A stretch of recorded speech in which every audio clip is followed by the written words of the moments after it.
waktu dan tempat untuk Bapak Presiden.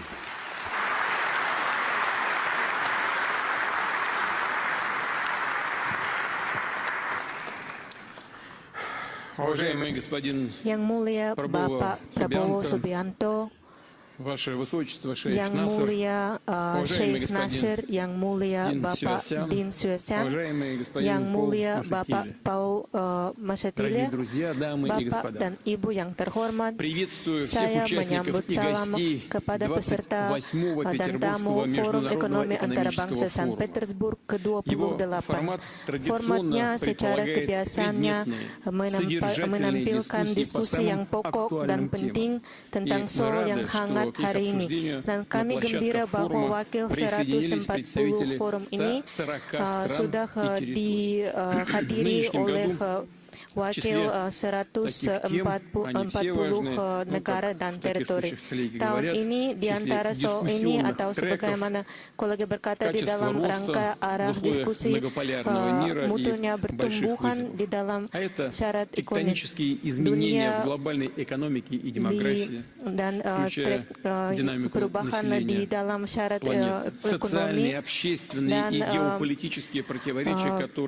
dan tantangan ekonomi dan sosial yang ada di berbagai wilayah dan melebat dengan kekuatan besar di Timur Tengah hari ini. Akhirnya perubahan iklim dan permasalahan perlindungan pelik yang butuh keputusan kita, dan tentu saja peralihan model teknologi baru yang berdasar pada platform digital dan kecerdasan buatan dan sistem otonomi yang bermampu mengambil keputusan tanpa manusia. Soal utama bagaimana membantu menyebarkan perubahan teknologi yang positif di mana-mana agar alat digital, alat teknologi baru menjadi tersedia kepada semua, memberi kemungkinan kepada semua negara untuk meningkat ke taraf berkembangan yang baru dan maju ke tingkat progres yang lebih tinggi, meraih supaya hasil terobosan teknologi memberi kebaikan dan manfaat kepada semua, termasuk kemungkinan untuk mendapat ketahuan yang lebih baik kepada semua untuk memenuhi prinsip keadilan yang paling utama. Berarti di dalam pidato ini saya akan membahas semua tugas yang ada di depan Rusia dan apa yang kita melakukan untuk memecahkan masalah ini dengan bisnis dan akademi dan masyarakat dan semua. Saya mulai dari tahun ekonomi Rusia tahun ini. Terlepas adanya latar belakang yang sulit, PDB Rusia pada 2 tahun terakhir tumbuh lebih dari 4% per tahun, yaitu tumbuh dengan tempo yang lebih cepat dari pertumbuhan ekonomi dunia. Kalau kita bicara dengan struktur pertumbuhan ekonomi tersebut, perkenankan saya menunjukkan indikator khusus yang disebut produk domestik bruto non-migas. Indikator ini sama sekali tak tergantung dari sektor-sektor yang terkait dengan produksi hidrokarbon. Demikianlah, pertumbuhan PDB sektor non-migas Rusia pada tahun 2023 masuk pada angka 7,2%. Pada 2024, 4,9%, hampir 5%. Jadi di sini angka tersebut lebih meyakinkan dan mereka lebih berdasar dibandingkan dari PDB secara umum. Dengan kata lain, peran sektor terkait produk mentah dalam dinamika perekonomian Rusia sudah tidak merupakan yang terdepan. Terlebih lagi, pada dewasa ini sektor produk mentah itu sudah tidak menguntungkan. Dalam kaitan itu, pertumbuhan PDB kita secara umum telah dan selalu tidak tergantung hanya pada sektor industri militer secara keseluruhan. Beberapa orang menganggap tentu saja, industri militer berperan penting, tetapi sebenarnya kita harus secara perhatian melihat struktur 2 tahun lalu dengan keuntungan terjadi sektor pertanian, perindustrian, pekerjaan umum dan konstruksi, logistik, sektor jasa, keuangan, industri, teknologi informasi. Artinya sebenarnya secara praktis seluruh sektor utama yang secara sistemis penting bagi perekonomian domestik Rusia. О чем это говорит? Tentang О apa том, ini что bicara? благодаря Ini работе tentang десятков bahwa тысяч berkat puluhan предприятий и ribu компаний, pabrik dan их perusahaan dan seluruh коллективов, jajarannya, seluruh благодаря bagian manajerialnya, инициативе, berkat труду inisiatif usaha миллионов dari jutaan usaha предпринимателей, kita, наша ekonomi экономика не nasional просто kita уверенно berkembang tidak hanya развивается, pesat, а tapi dengan становится более baik качественной, dan menjadi сложной berkualitas, и многогранной. solid dan Представление о российской экономике gambaran как tentang ekonomi Rusia исключительно yang hanya melulu сырьевой, terkait tentang зависимой produk от mentah, экспорта ekspor produksi углеводородов, mentah, явно sudah устарели. tidak lagi Они aktual. уходят в прошлое, Mereka sudah реальность masuk говорит о dalam другом. sejarah. Россия уже Realita занимает kita sudah четвертое berubah. место в мире по Rusia объему saat ini валового menempati peringkat внутреннего 4 dunia продукта. menurut volume produk В domestik Европе bruto. первое. Di Eropa nomor не 1. по Ini tidak не надушенный berdasarkan население, а валовый внутренний продукт, то есть rata-rata, объем tetapi экономики. Но все-таки berdasarkan это очень PDB, знаковый показатель. tetapi berdasarkan Но, конечно, мало indikator достичь khusus. этой позиции. Важно Tapi ini saya постоянно tidak cukup. подтверждать Kita penting untuk статус selalu одной из menjaga крупнейших status ini sebagai экономик. salah satu negara Создавать ekonomi terkuat. комфортные Kita perlu условия, menciptakan чтобы iklim yang бизнес и kondusif отечественные, и untuk из dunia bisnis дружественных dan стран bisnis domestik. вкладывал Khususnya bagi ресурсы, negara-negara модернизировал sahabat, и расширял juga telah производство menyumbangkan sumber именно в daya. России. Наша важнейшая задача текущего Tugas года penting обеспечить kita untuk переход memperluas экономики на industri kita траекторию untuk сбалансированного bekerjasama роста. agar menjamin Что proses это peralihan значит? ekonomi ini Мы menjadi понимаем lebih это seimbang. таким образом, что Saya yakin мы должны bahwa dengan добиться saat умеренной ini инфляции и inflasi низкой harus безработицы. dikontrol dan По menurunkan данным angka статистики, годовая pengangguran. инфляция уже снизилась Menurut до statistik, однозначных показателей angka inflasi менее sudah menurun. 10%. Indikatornya di bawah По 10%. состоянию на Menurut 16 июня pertanggal она 16 составила Juli ini berada di angka 9,6%. 9,6%. Конечно, это Tentu все saja много, di sini но таргетированные telah berperan aktif инфляции sejumlah faktor продолжаются. Конечно, seperti здесь сыграли usaha свою роль bersama как активная pemerintah работа правительства по secara развитию aktif dalam экономики bidang предложений, pertumbuhan dan так и penawaran ekonomi dan ответственные juga действия Центрального банка.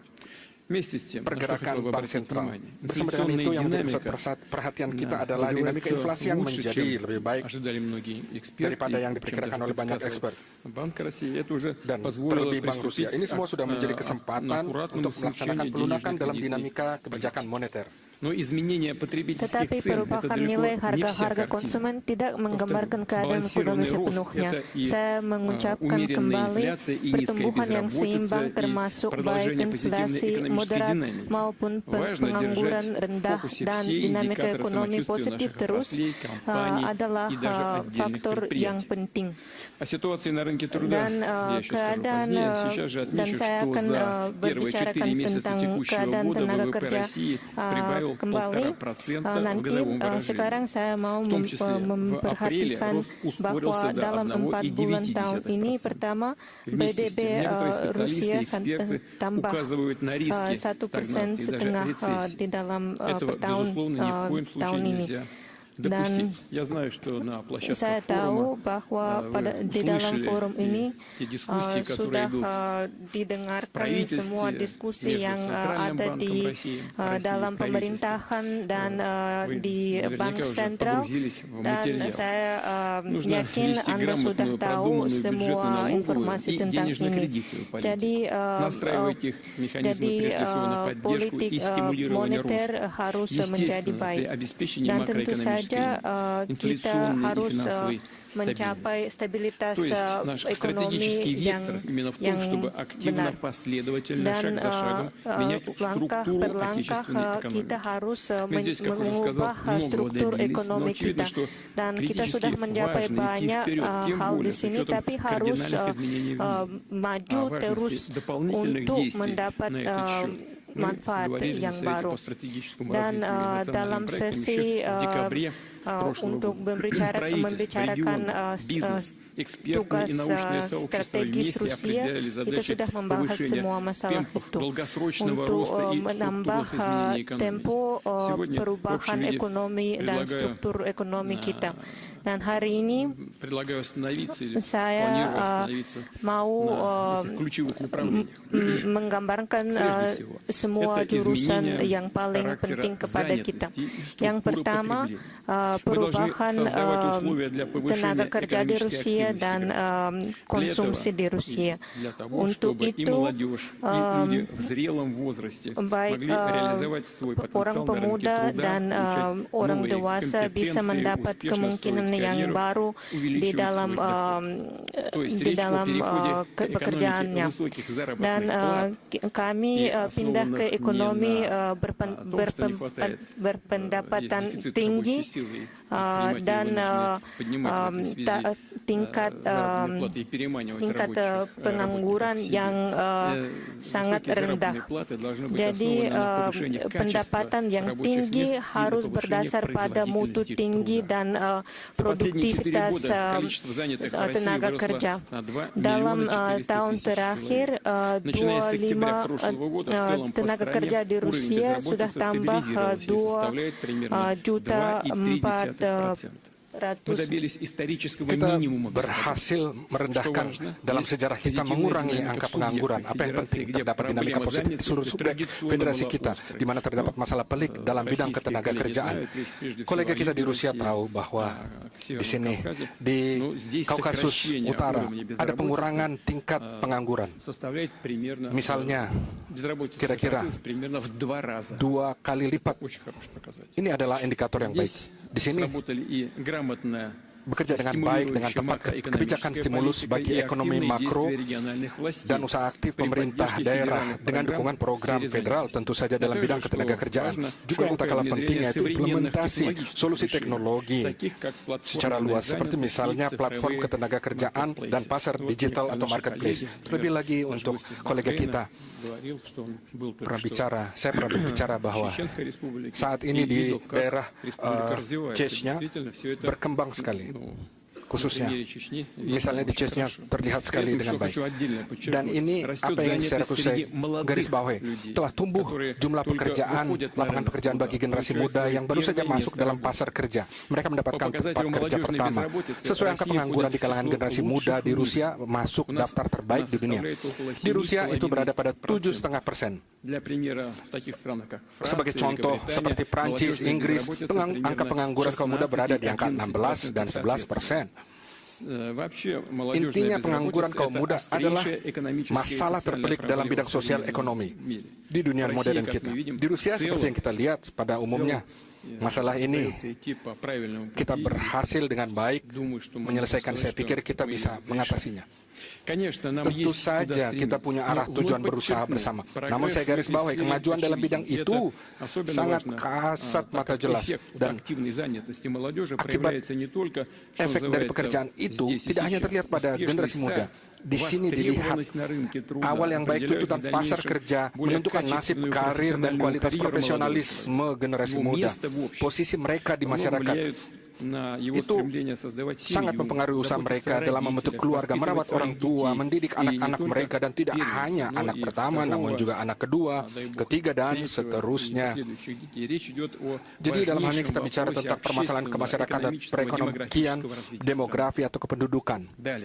Selanjutnya, jumlah kesempatan kerja kita meningkat dalam bidang-bidang di mana terbentuk produksi hilirisasi pada sektor teknologi tinggi dalam ekonomi, termasuk di situ maksud saya dalam pengolahan teknologi informasi wisatawan dan bidang ekonomi persediaan, misalnya perdagangan dan pimpinan negara dan keuangan. Jumlah tenaga kerja di bidang itu turun secara objektif dan berdasar. Saya pikir semua orang tahu ini tendensi yang sangat bagus. Misalnya kalau kita melihat dinamika bidang informasi, tenaga kerja di bidang itu naik lebih dari 350.000 orang, dan di industri pembuatan lebih dari 10%, dan di bidang wisatawan dan perdagangan tenaga kerja turun lebih dari 3%. Jadi tendensi ini memperlihatkan perubahan yang sangat penting sekarang dan kita mau menggunakan alat platform digital selanjutnya juga. Dan tentu saja kita harus memberi orang yang bekerja di bidang ini alternatif yang baik. Untuk itu kita akan menstimulasikan penciptaan tempat kerja yang lebih modern dan menarik dan yang cocok untuk mode teknologi yang baru. Untuk memenuhi kebutuhan orang, kita harus memperbaiki undang-undang tenaga kerja untuk mencocokkan semua perubahan ini. Saya minta Duma negara untuk menyetujui semua perubahan secara cepat. Saya ulangi, tempat kerja dan tenaga kerja yang bermutu tinggi dan strukturnya baru adalah kunci untuk meningkat pendapatan warga negara. Dan ini masalah yang agak sulit, tapi kita sudah mengadakan banyak untuk memecahkan masalah itu. Dan kita sudah mencapai nilai keturunan kemiskinan yang rekor di negara kami di dalam sejarah. Pada akhir tahun yang terakhir nilainya 7,2. По итогам первого квартала текущего года по сравнению с тем же показателем год назад численность граждан с доходами ниже прожиточного минимума сократилась более чем Misalnya pada kuartal pertama tahun ini jumlah warga miskin sudah turun lebih dari 2 juta orang. Dan pada tahun 2000 taraf kemiskinan adalah 29%. Dan ini adalah keadaan kepada lebih dari 42 juta orang. Dan tahun terakhir pada tahun 2024 sudah ada 7,2% saja atau 10,5 juta orang. Jadi kita mau mencapai hanya kurang dari 7% orang miskin sampai tahun 2030. Dan yang paling penting meningkatkan semua pendapatan orang berdasar pada produktivitas tenaga kerja. Dan 40 с небольшим процентом в 2021 году до почти 44% в 2021. На чем мы сосредотачиваем усилия? Прежде всего, адаптируем образовательные программы под потребности реального сектора. Кстати, динамика молодежной безработицы, о которой я только что сказал, показывает, что мы движемся в правильном направлении. Добавлю, что в этом году в преддверии нашего форума вышел рейтинг образовательных организаций pemeringkatan lembaga pendidikan di Rusia dalam hal level ketenagakerjaan dan upah serta gaji para lulusannya. Rating ini memungkinkan kita melihat profesi apa saja yang paling banyak dibutuhkan dalam pasar kerja, lembaga pendidikan mana saja yang bisa memberikan pengetahuan dan keahlian terbaik yang dibutuhkan di pasar kerja pada saat ini. Rating seperti ini adalah salah satu dari indikator utama efektivitas tim manajerial lembaga pendidikan. Saya mohon agar pimpinan kementerian terkait dan para kolega baik di tingkat pusat maupun di daerah untuk memberikan perhatian khusus terkait ini, menggunakan rating ini sebagai alat instrumen pengaturan dan kontrol dengan perubahan pada bidang pendidikan dan profesi. Selanjutnya, untuk peningkatan pendapatan penduduk, kita perlu meningkatkan kualifikasi dan pendidikan ulang bagi para karyawan, supaya mereka pada akhirnya meningkatkan karir profesional, bisa pindah ke perusahaan lainnya, pindah ke daerah lain. Mobilitas itu penting untuk perkembangan ekonomi, yang memberikan orang untuk dapat pendapatan yang lebih dan upah lebih baik. Dan tentu saja penting untuk berinvestasi pada alat-alat terbaru modern, melakukan otomatisasi dan robotisasi industri. Yang pertama-tama untuk mengoperasikan dibutuhkan pekerjaan yang profesional, kompeten, dibutuhkan pekerja yang profesional, dan ini artinya bekerja dengan upah tinggi. Saya garis bawahi, kenaikan upah memainkan peran penting bukan hanya manusia, tetapi kesejahteraan keluarganya demi pendidikan anak yang berkualitas dan juga perekonomian Rusia. Karena pertumbuhan pendapatan dan penurunan ketimpangan sosial di masyarakat akan merubah struktur permintaan yang menjadikannya lebih seimbang. Ini juga merangsang konsumsi dan balans barang dan jasa dalam negeri. Termasuk misalnya kita bicara tentang industri pariwisata, bidang makanan dan minuman, bidang-bidang yang mengkapitalisasi warisan alam kita, meningkatkan potensi kota-kota dan desa-desa, dan menjadikan mereka lebih nyaman, kondusif untuk hidup, bekerja, dan berlibur.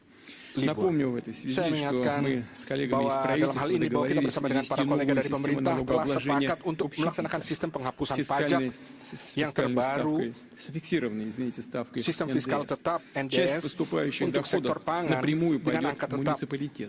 Sebagian besar pendapatan yang masuk langsung ke pemerintah Kota Padang, yang mana memberikan mereka tambahan dan insentif bagi proyek-proyek dan proyek pembangunan untuk juga meningkatkan kualitas hidup. Kita wajib meningkatkan menyokong industri ekonomi kreatif yang terkait dengan ilmu pengetahuan, budaya, seni, dan kreativitas, termasuk juga bidang seperti arsitektur, desain, teknologi, musik, dan penerbitan, dan lain-lain. Semua yang pakar dinamakan ekonomi tayangan. Pada tahun ini sudah undang-undang federasi termasuk kekuasaannya yang memberi dasar untuk membantu pembangunan industri kreatif. Dan kita mau menciptakan infrastruktur yang diperlukan kepada bidang ini. Untuk mengadakan kerja ini secara yang lebih berdasar, saya minta pemerintah dengan subjek federasi mempersiapkan strategi pertumbuhan ekonomi kreatif yang berjangka masa panjang. Dan identitas warga negara kita adalah adalah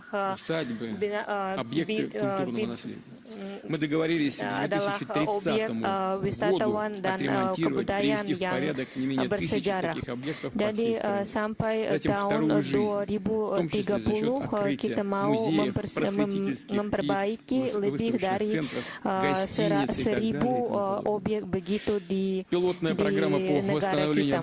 Dan program pencobaan pemberian kredit kepada perusahaan yang memperbaiki objek ini sudah dilancar di Rusia dan sudah ada budget untuk melaksanakan program ini. Dan saya mau menyatukan semua langkah kita untuk memperbaiki objek wisatawan dan membela semua objek kesenian kita. Dan saya mau menciptakan mekanisme perwakilan dan pembelaan proyek begitu melalui korporasi pembangunan perusahaan kecil, dan kita harus menghindari birokrasi yang terlalu besar di dalam masalah ini. Dan saya minta semua di atas telah saya sebutkan tentang program penciptaan infrastruktur pariwisata. Saya ulangi bahwa Rusia setelah hati-hati tepat melibatkan teman-teman nasional kita dalam bidang pariwisata. Kita akan bangun iklim kondusif bagi kunjungan wisata dengan perhatian untuk pada perlindungan alam, perlindungan ekosistem. Ini baru satu contoh bagaimana Rusia merealisasikan agenda ekologi dunia dengan tidak merusak kekayaan alam hanya untuk kepentingan sesaat, justru menjaga dan memperbanyak itu demi kepentingan manusia, demi kelangsungan masyarakat dunia. Dalam tema ini saya mau mengangkat tema seperti kita pada dekade terakhir telah terkumpul jutaan ton sampah industri dan sampah tambang. Tentu saja mereka itu merusak alam dan merusak juga untuk manusia dan memberikan masalah bagi manusia. Saya tawarkan untuk kita memikirkan bersama proyek khusus mengeluarkan komponen berharga dari sampah itu. Teknologi dalam hal ini tentu diperlukan. Perlu untuk kita gunakan. Dengan demikian bisnis dapat secara bersamaan menerima keuntungan dan membantu menghapus tumpukan kerugian secara ekologis dan dalam hal ini merangsang perkembangan ilmu pengetahuan dalam negeri dan industrinya. Para kolega yang saya hormati, penguasaan sektor-sektor industri teknologi tinggi dan jasa, perluasan bidang aktivitas dalam negeri, semua itu adalah elemen perubahan struktural dalam ekonomi Rusia.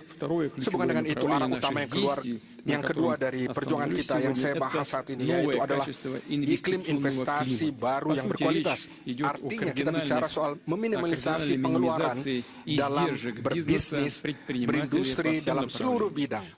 Mulai dari konstruksi, layanan komunikasi, proyek-proyek baru, sampai operasi kegiatan yang berjalan sampai saat ini, termasuk juga seluruh jenis biaya pengeluaran tarif legalisasi kenotariatan.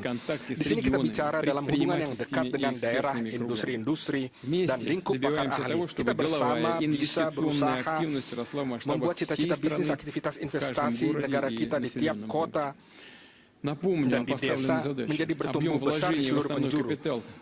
Saya ingatkan lagi tugas yang kita tetapkan. Volume modal dasar di Rusia sampai ke tahun 2030 harus naik tidak kurang dari 60% dibandingkan dengan tingkat tahun lalu, tahun 2020. Pemerintah telah meluncurkan sistem dukungan bagi investasi di daerah. Sistem ini berisi bantuan penuh, kompleks bagi investor, bahkan hingga penentuan kolega dari tim daerah, pemerintah daerah, termasuk keuntungan pajak. Saya harap semoga seluruh daerah berhasil sukses dalam bidang penting ini. Bersama dengan dukungan investasi kita menyempurnakan kondisi dan iklim bisnis. Dan seperti sudah kita tahu, banyak tugas ke depan, pendaftaran perusahaan hingga penyelesaian masalah sampai ke bangkrutan. Sesuai tradisi, sesuai dengan forum kita, saya ingin melihat tentang hasil dari rating nasional kita dalam bidang iklim investasi, khususnya agen inisiatif strategis. Saat ini, sekarang peringkatan ini sudah melindungi, sudah ada lebih dari nilai-nilai lebih dari 82 dan peringkatan ini dikepalai oleh Moskow. Selanjutnya Republik Tatarstan dan wilayah Nizhny Novgorod. Kedua wilayah ini sudah mencapai hasil penanaman modal yang baik, hampir sama dengan Moskow. Ini menggambarkan keadaan bahwa iklim penanaman modal menjadi lebih baik di wilayah. Di tempat ketiga terletak Republik Bashkortostan, dan dalam tahun terakhir lebih dari 57 wilayah Rusia sudah meningkatkan nilai-nilainya di dalam peringkatan ini. Dan saya mau menggarisbawahi beberapa wilayah sepertinya Chelyabinsk, Tver, Smolensk, Kaluga, Voronezh, Saratov, Sakhalin, wilayah kota-kota itu. Terima kasih. Спасибо. Как уже сказал, наряду с поддержкой инвестиций мы улучшаем условия повседневной деятельности бизнеса. Здесь, как известно, множество задач от регистрации компаний до решения вопросов неплатежеспособности. Правительство вместе с предпринимателями, отраслевыми экспертами, специалистами ОСИ развернуло большую комплексную работу. Telah melakukan banyak pekerjaan, telah membentuk model pola nasional untuk menciptakan iklim sehat bisnis didasari oleh metode internasional. Saya garis bawahi, sesuai dengan spesifikasi kita dan cita-cita pertumbuhan nasional kita yang kita tentukan, model ini harus sudah siap sudah pada bulan September tahun ini. Kita bicara tentang apa? Tentang perubahan yang konkret, yang jelas bagi dunia bisnis dan terasa yang bisa diukur. Misalnya, pada tahun 2030, hampir 2 kali lipat bisa dikurangi. Misalnya untuk tenggang waktu penggabungan ke jalur listrik, atau lebih dari 1,5 kali untuk menghemat waktu yang dihabiskan untuk persiapan dan memasukkan aplikasi dalam pembayaran pajak. Orientasinya untuk model nasional agar pada tahun 2030 nanti Rusia menjadi masuk daftar 20 negara terdepan dunia dalam bisnis dengan mempertimbangkan metode internasional ini. Misalnya ini juga akan berguna bagi masyarakat kita dan partner kita dalam rangka BRICS. Yang paling penting agar iklim bisnis kita memberi kesempatan memperluas dan menguatkan dasar ekonomi kita menjadi lebih kuat. Dan dalam hal itu secara dinamis juga dan meningkatkan tujuan dengan jelas untuk peningkatan produk barang dan jasa. Pergerakannya seperti dalam pasar domestik dan dalam pasar ekspor. Saya garis bawahi bahwa kekuatan daya saing dalam negeri, industri pertanian, bidang jasa, dan banyak bidang lainnya harus didasarkan dalam teknologi dalam negeri kita sendiri. Itu adalah jalur ketiga untuk perubahan struktural ekonomi kita. Ekonomi kita harus menjadi lebih berteknologi. Dan itu bukan hanya harapan. Ini adalah tuntutan yang penting objektif pada saat ini. Panggilan atau tantangan pada saat ini yang harus kita lakukan adalah kita harus menjadi lebih kuat. Kita sudah melihat di depan mata kekuatan besar untuk melakukan membuat era baru perubahan teknologi.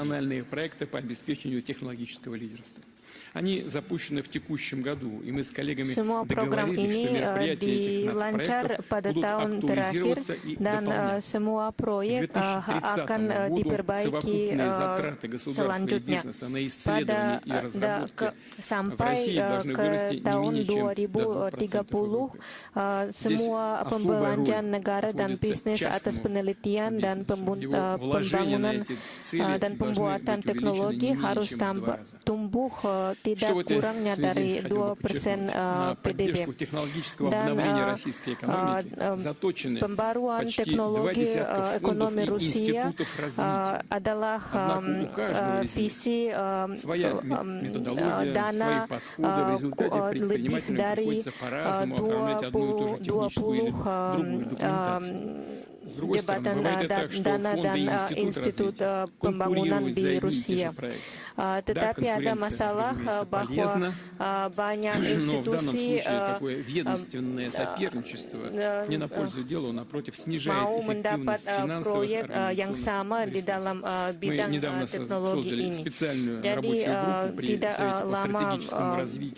tidak lama masa yang lalu kita sudah menciptakan grup kerja yang khas untuk memperkembangkan semua teknologi di Rusia dan untuk mengordinasi semua langkah institusi yang bermacam-macam di Rusia. Dan dalam 2 tahun yang terakhir ada banyak permintaan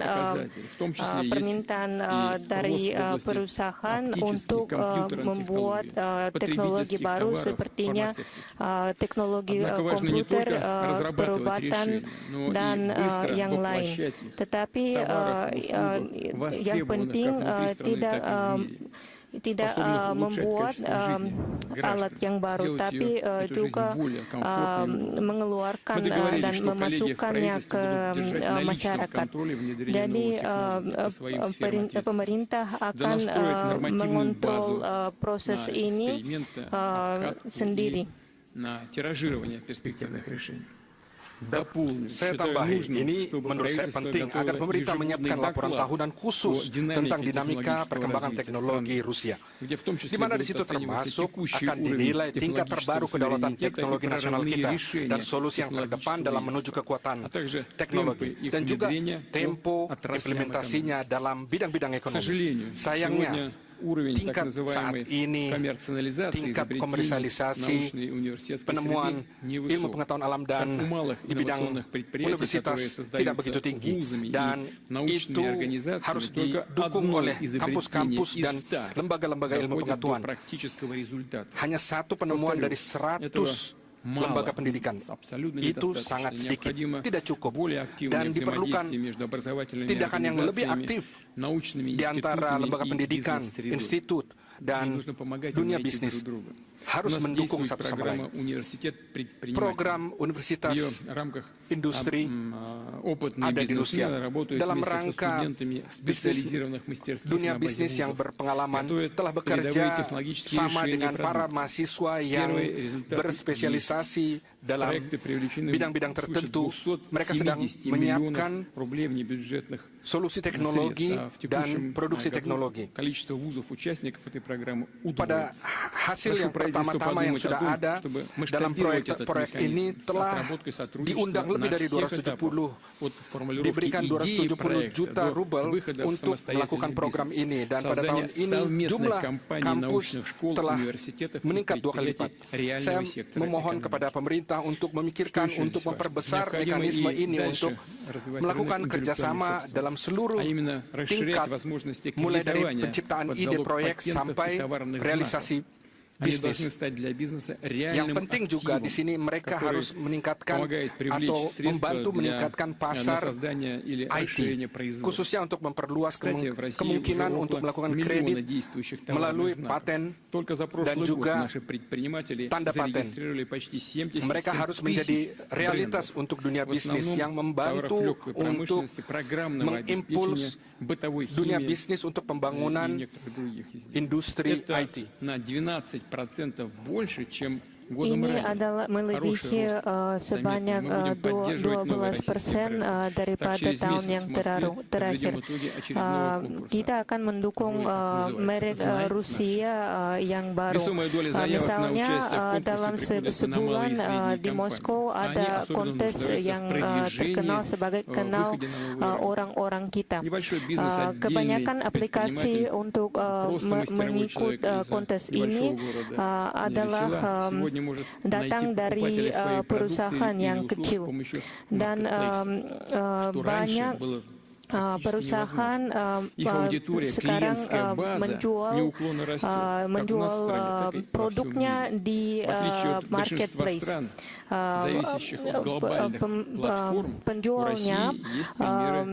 Penjualnya datang dari wilayah negara bermacam-macam dan dari luar negeri juga. Ini pencapaian yang sangat besar, yang kita merasa sangat bangga dengan pencapaian ini. Dan Rusia sudah bisa bekerja pada taraf sama atau lebih tinggi daripada platform global, dan sudah ada syarat untuk membentuk ekonomi platform yang lebih baik daripada platform di negara yang lain. Dan kita mau bertentangan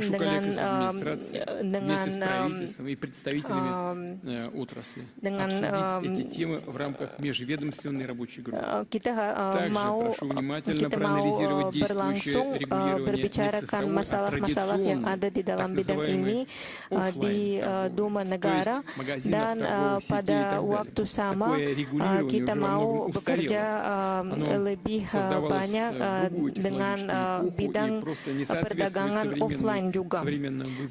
Dan sekarang kita mau memperbaiki bidang perdagangan tradisional juga, dan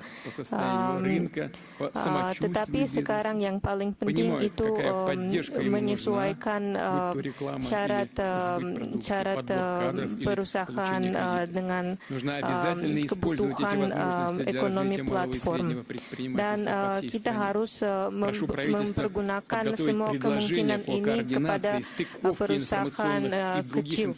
Jadi saya minta pemerintah untuk memiliki platform negara, termasuk garansi korporasi internasional, korporasi UMKM. Lalu, tentu saja solusi yang terbaik termasuk solusi digital perlu kita implementasikan untuk memperkuat perdagangan luar negeri. Maksudnya di sini untuk bidang logistik, garansi, asuransi, pembayaran, dan sistem pembayaran.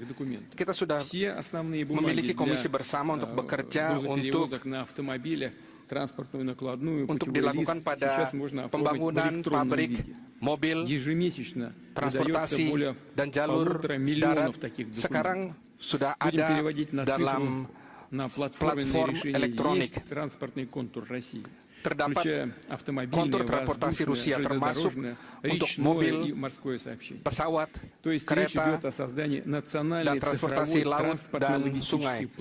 Ini kita bicara tentang pembangunan platform nasional digital untuk bidang logistik, khususnya untuk dasar teknologi, untuk memiliki perkembangan dan membangun arteri internasional termasuk teritori di dalam teritori negara kita.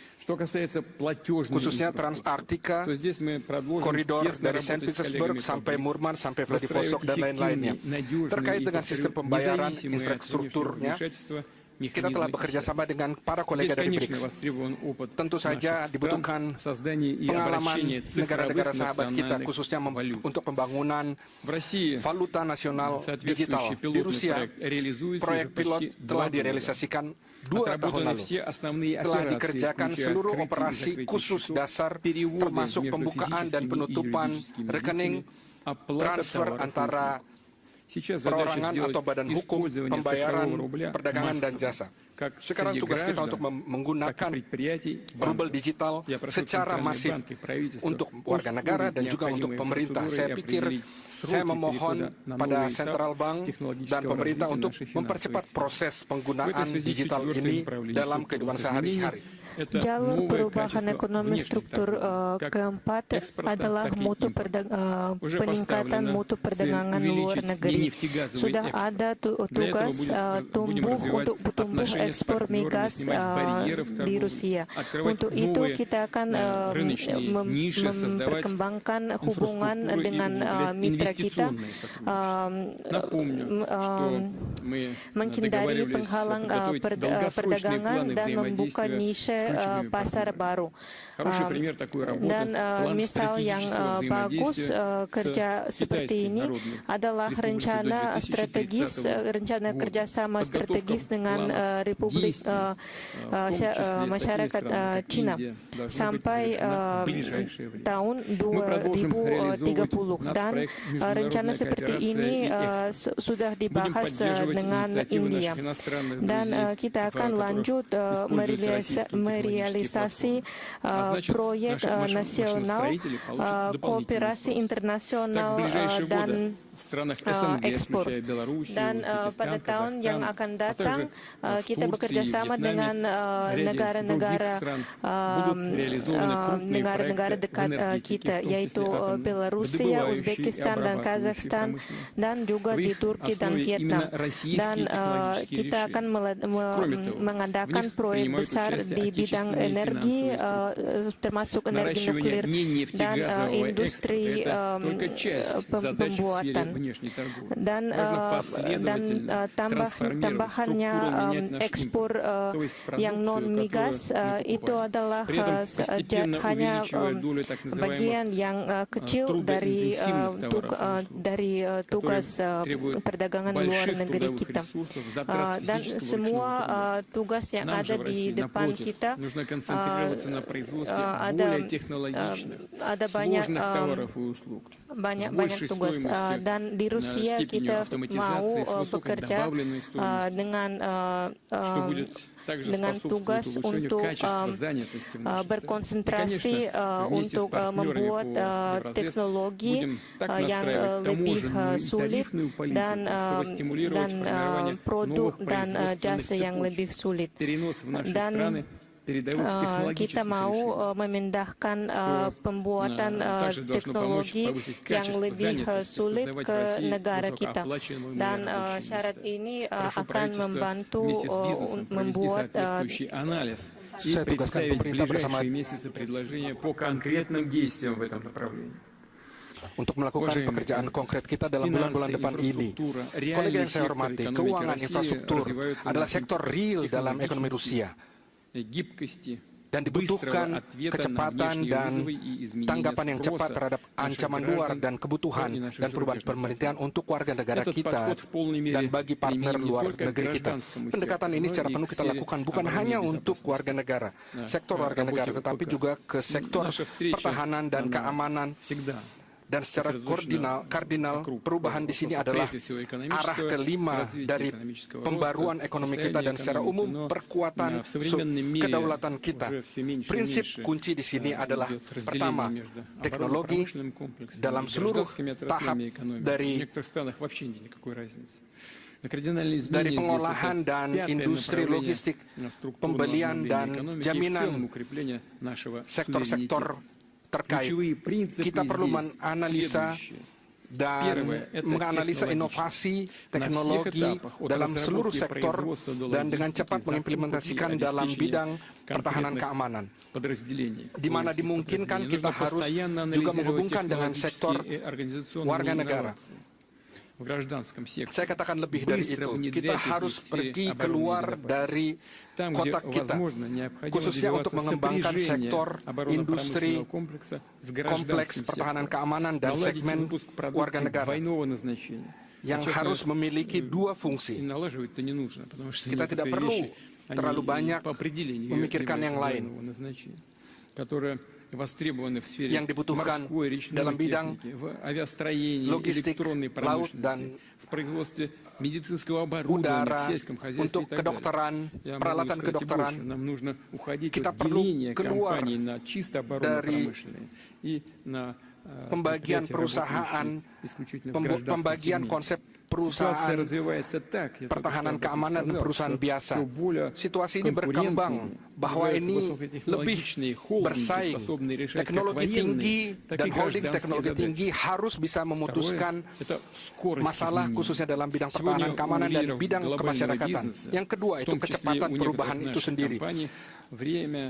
Leader bisnis dunia, khususnya perusahaan-perusahaan kita di Rusia, waktu demi waktu merealisasikan produk mereka untuk mengurangi waktu produksi dan bahkan dalam bulan, hitungan bulan.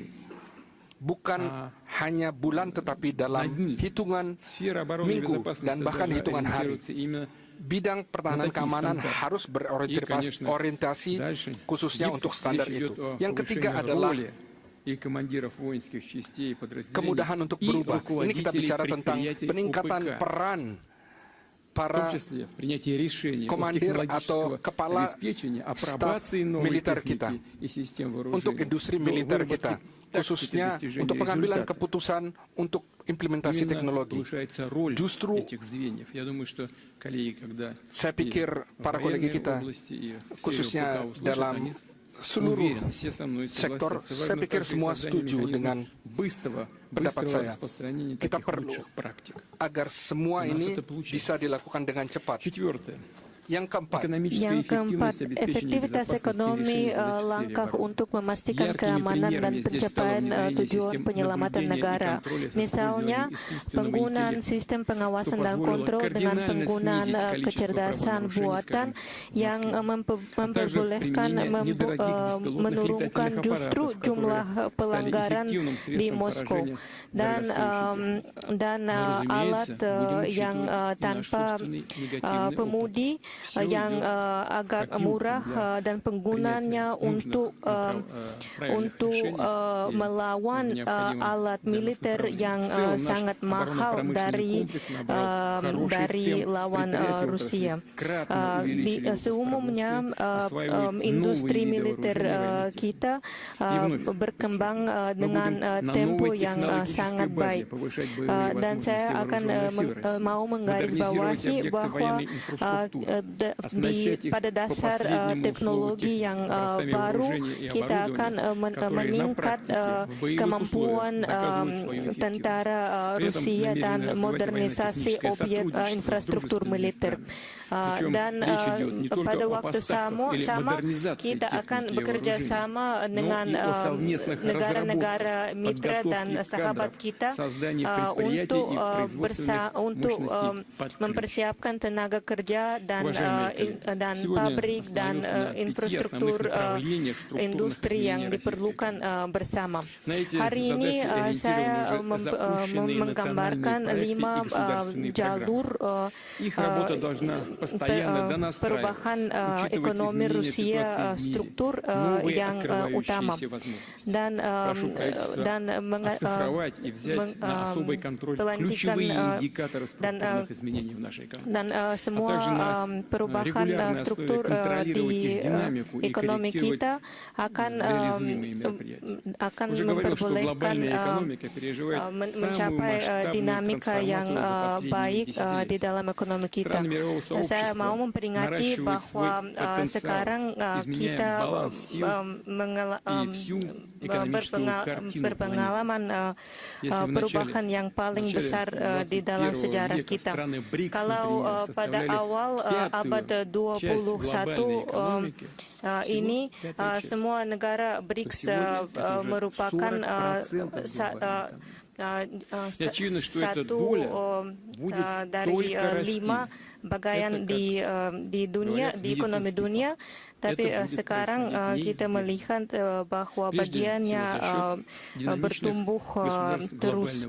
Itu akan berlanjut terutama karena bagian negara-negara selatan akan tumbuh seterusnya. Karena undang-undang ketika masyarakat miliar emas menghisap sumber daya dari negara-negara kecil hanya demi kepentingan negara-negara elit. Itu bahkan disebut elit.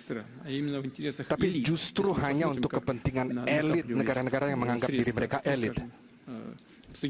Misalnya, Amerika Serikat dalam 10 tahun terakhir, mereka menganggap elit. Ini kan adalah data yang terbuka, bisa kita lihat. Untuk warga negara biasa, kelas menengah ke bawah, itu bisa saja menjadi dasar perubahan kita yang kita inginkan, khususnya dalam bidang politis juga. Dan kita harus mencapai supaya seluruh perubahan ini berpengaruh terhadap peningkatan kualitas hidup khususnya negara kita, terkait dengan pendidikan, iptek, teknologi, infrastruktur. Justru prioritas ini memberi arti Rusia merealisasikan agenda terbaik dan terbarunya. Sektor-sektor strategis yang saya sebutkan hal ini perlu menjadi stabil, berjangka panjang, dan menumbuhkan modal, khususnya dalam kaitan dengan perusahaan PMA, investor, untuk menjamin mereka, untuk membangun platforma yang lebih adil pembangunan dunia.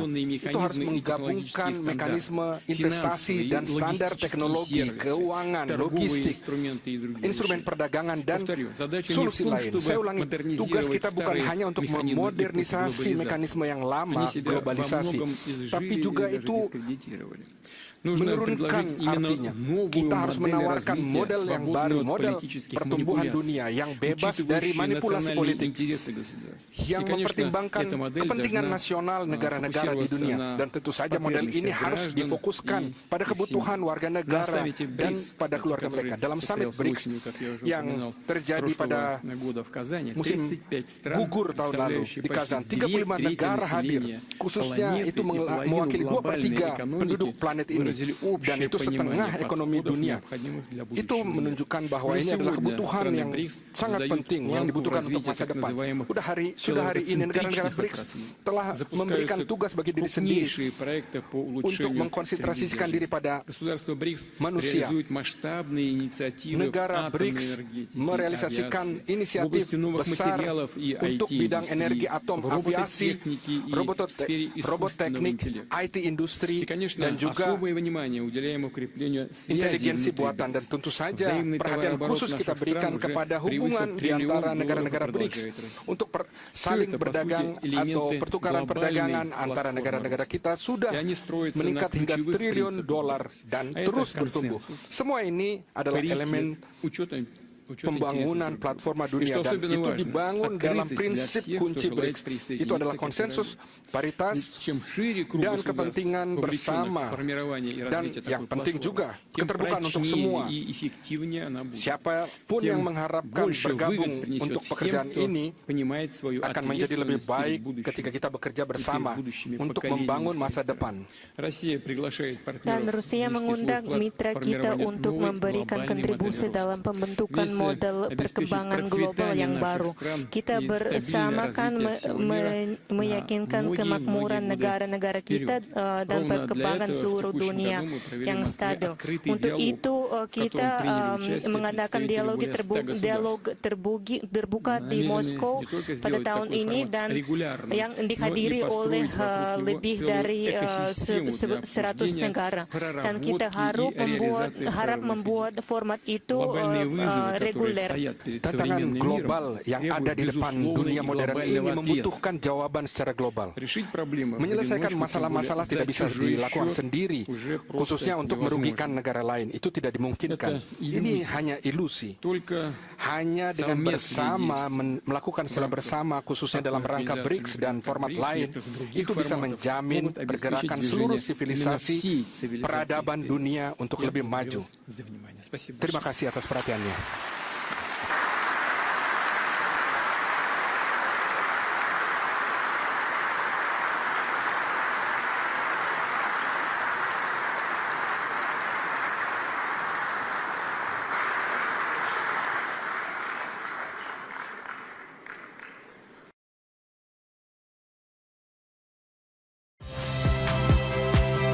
Saya Magister Tarigan.